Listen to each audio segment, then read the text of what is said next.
আমার মা আমাকে বললো পাশের ঘরের চেয়ারের উপর আমার লাল ব্লাউজটা ছেড়ে নেবে। ভালো কথা, আমি তো পাশের ঘরে গেলাম, চেয়ারের ওপর 10 মিনিট খুঁজলাম, আশেপাশে খুঁজলাম, কোথাও আমি লাল ব্লাউজ পেলাম না। মাকে বললাম মা লাল ব্লাউজ কোথায়? মা বললো হ্যাঁ জানোয়ার, অন্ধ হয়ে গেছিস, তুই পারবি না কিছু, চোখ খারাপ হয়ে গেছে, চিতা ঘাটতে ঘাটতে খারাপ হয়ে গেছে। তারপর নিজে আসলো, নিজে এসে দেখলাম চেয়ারের ওপর দিয়ে গোলাপি ব্লাউজ নিল। আমি বললাম এটা তো গোলাপি ব্লাউজ।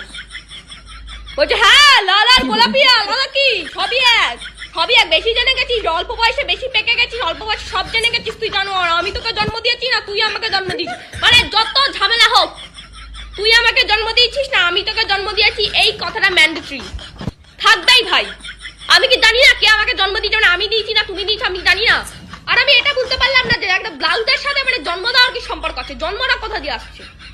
আর তুমি রং বলতে পারবে না, তুমি রং বলতে পারবে না ঠিক করে, আর আমার দোষ, আমি অন্ধ হয়ে গেছি, আমি ব্লাউজ খুঁজে পাই না। তুমি রং বলতে পারবে না, আমি কোথা দিয়ে খুঁজে পাবো? গোলাপি আর লাল কোন দিক দিয়ে এক হলো?